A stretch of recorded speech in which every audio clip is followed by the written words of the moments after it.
3 months ago, my team and I flew to San Francisco with one simple mission. We wanted to learn how the best founders in the world built their startups and how they succeeded. You know, today there's so many people building startups. Every day, some other person doing their little thing. And sometimes it feels like some people who succeeded at it already know something that the rest of us doesn't. So, this video is 3 months of work compressed into a few minutes to help you win at building your startup. If you want to help us with this channel and to make more videos like this, it would mean the world if you could hit subscribe. It's free, takes literally one click, and you will be notified with new insights that help you build your company. We're gonna start this video with Sankaet, who's gonna send robots to Mars, which is insane, and we really hope this helps you.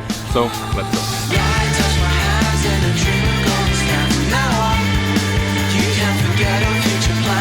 What is like your piece of advice through the years of experience you have, through the things you've done, that you would tell this young kid maybe watching right now to their face? I think the hardest thing to do in life is to be very self-aware about your strengths and your weaknesses.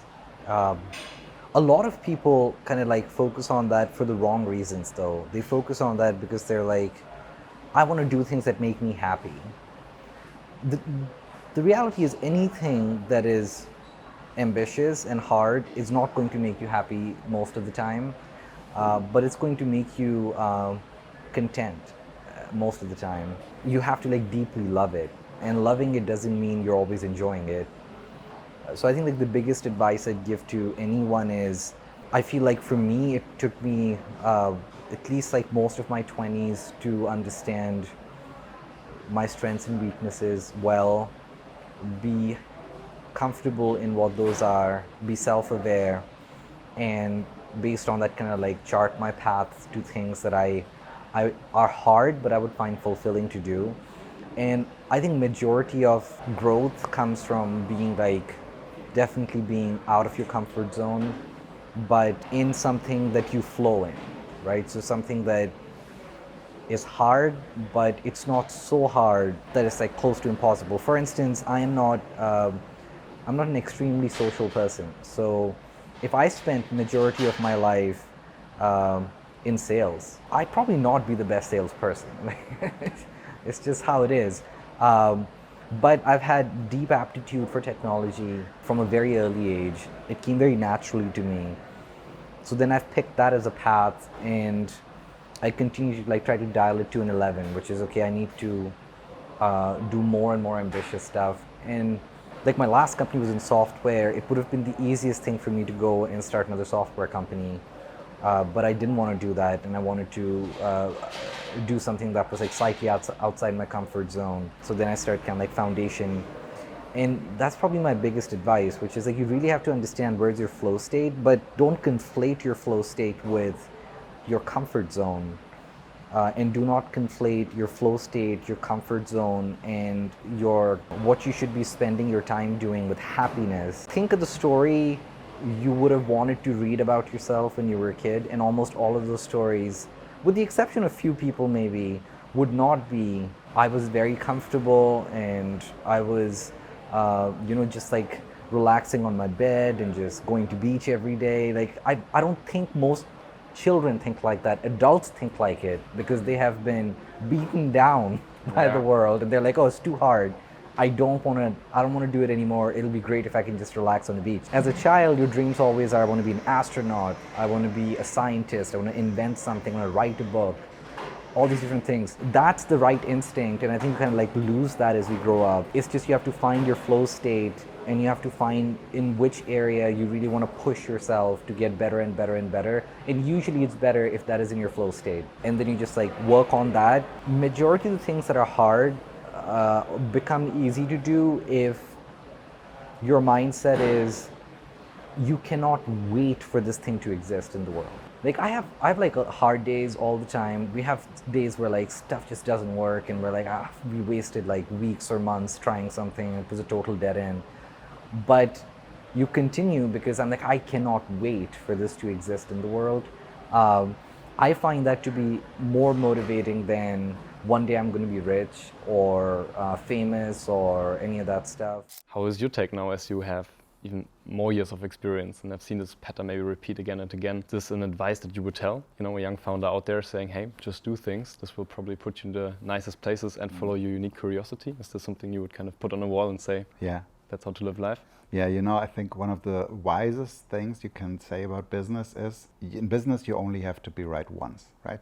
Be right once. If you're right enough, it's going to make you very successful, right? You can build a company around one thing that you do really well and one thing that you've probably done earlier than anybody else. So in business, you only have to be right once.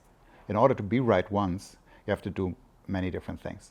In my case, I guess, it took me a while and a couple of iterations until I had the first exit that was bigger. But once I had realized how it works, it kind of became a little bit of a formula. And the formula, obviously, many people say that revolves a little bit around the people, but it's not only that. A part of it is execution. But the other thing that I think is completely underestimated is timing. I think timing is everything. And I'm not sure if people in Berlin or so still talk about the Samba brothers, but here they are still a topic every now and then. It comes up when we Germans come here, because they were so blatantly stealing ideas. And then they always said, but ideas are worth nothing, which is true. I always say it's like when you go surfing and you go surfing on a day with no waves, you will have a really hard time. But you go surfing on a day with good waves, you're going to get to shore somehow.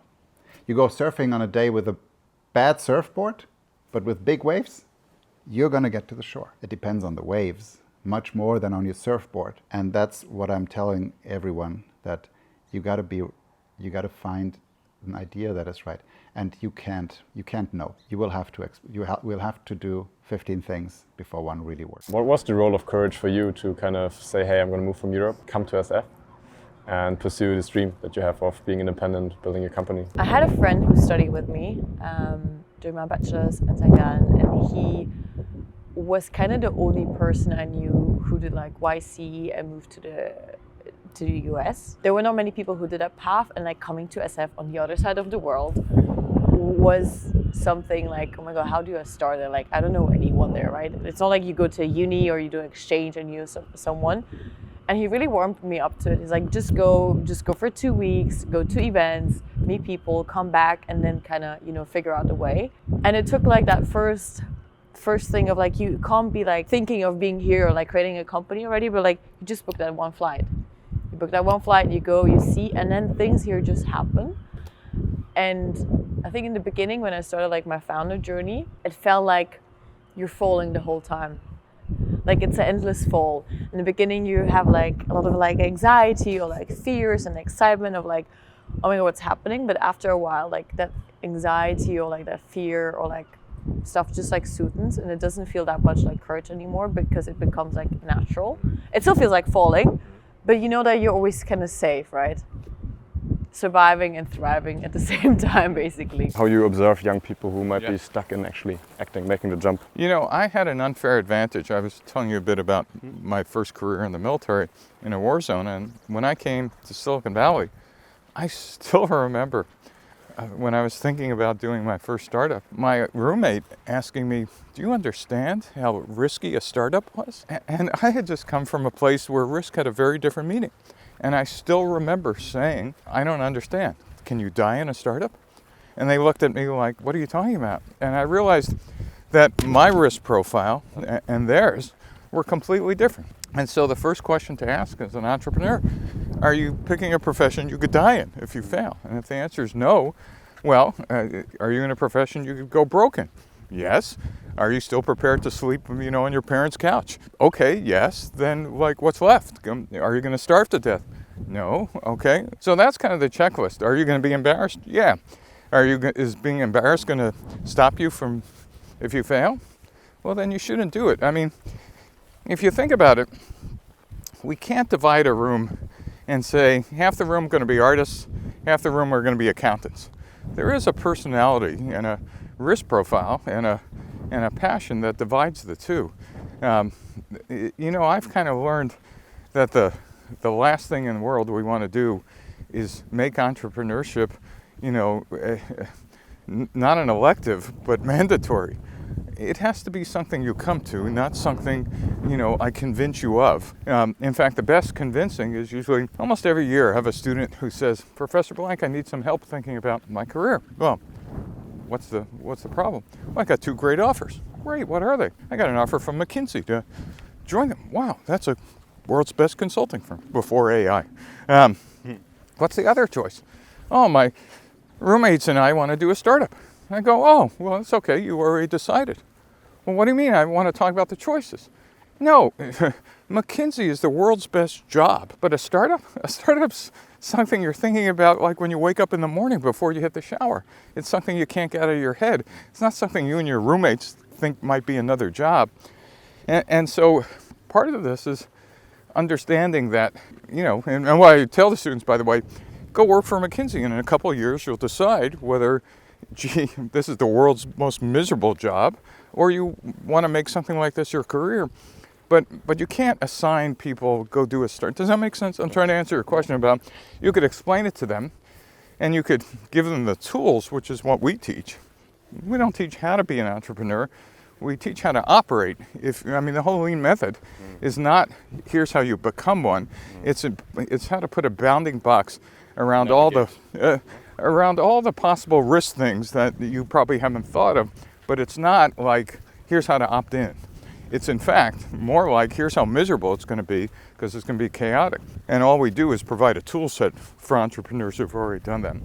At least that's my take. I read a tweet from you, I think, that you are doing a lot of the customer support yourself still. Right? Still what? Customer support, like answering to customers. Yeah. Is that a thing right now? Like doing things that don't scale in that sense? Yeah, yes, I am. But that's because we just don't have anyone on the support team today, because we're a small team. I think the more layers there are between someone who's trying to be creative and solving a problem and the problem itself, the more difficult it is. That's why if you talk to founders who are solving their own problem, it's like real easy. It's their own problem. They know how to solve it. Like they make it better for themselves. And if the problem is universal, then lots of other people feel it.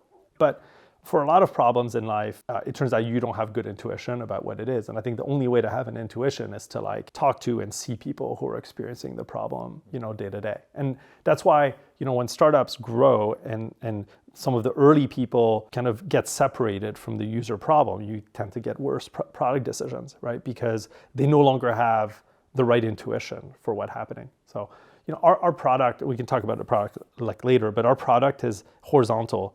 And horizontal just means people with very different use cases or needs are going to use it. And so it's actually really difficult to have a mental model for what does a recruiter that uses Town do it? What does someone who uses it for their personal life? What does someone who's in a marketing team do with it? What's someone who's in an ops team do it? What's someone who's just like a solo entrepreneur use it for? Like they use it in very different ways to get different results. And so, it's like if you don't spend a lot of time with all of them, like you might only have intuition about a pocket of problems. And if you do that, then you're not building a horizontal platform anymore. You're just building for this little corner of the world. So I'm like hyper aware that the longer I can understand the users, like the better off we will be as a company. So yeah, I answer support tickets. If you have an issue with Town, you probably will get an email from me. But that's great. I think especially also in the earlier stages of a company. Yeah, like this is, I remember my first company, I also responded to a lot of tickets, and also our engineers back in the company are still responding to tickets because we think this knowledge of what is wrong, what people don't get, what is not intuitive, is really important for the people making the product, right? Yep. And if this is always watered down by some support rep, which then kind of brings it to the engineering team, it's always kind of loss in quality of the information that you actually get. So I think it's important quality to make something that we had, I think, this debate the other time. Kind of, are you replacing architects? And we talked a lot about it, also what it means for video editing, for example, or like in other creative domains. Like it's really tough because there's so many like posts going around on X and LinkedIn, different sites that are like, architects are cooked, interior designers are cooked. Like basically everyone's cooked in the world right now. That's like how people are perceiving this whole revolution of like AI. It's really not that productive. It's just driven by a lot of fear. And the people who are posting it, ironically, are just like rage baiting you. Like they're trying to get virality. They know it's going to be a visceral reaction from you. They know they're going to get views and clicks and retweets, and so they do it just to like get people going, but then it creates this aura in the industry where people are way more resistant to change. They don't even want the change to happen. They don't want to help with the change in the process because they just like, oh, if I'm going to lose my job because of this, then why would I help anyone? Like I'm at war right now for my life, my career. And so I don't think it's really productive, nor do I think it's true. It's never been true, like at least in the recent times. I had this older architect, probably like 60 years old, who remembered the transition from like drawing on paper to CAD. And he said that during that time, everyone was like, oh, we're cooked. Like, computers are taking our jobs away. Like, this is awful for the industry. But then it wasn't the case. It ended up making people a lot faster, allowed them to do more work, like elevate themselves to more creative processes. And I think the same thing is going to hold true here, where people are going to just like move up the ladder to where they're actually able to focus on the creative process itself, rather than, you know, drawing walls and doors and windows and these things that really aren't the intention of the design. They're like aspects that manifest the intention. But I think these AI tools are getting better and better at being able to take whatever your intention may be and like manifest that in different forms that like expand your creative potential like way, way, way more. And so I don't view it as something that's just going to replace an architect. I think it'll enable people who traditionally couldn't design themselves to start designing.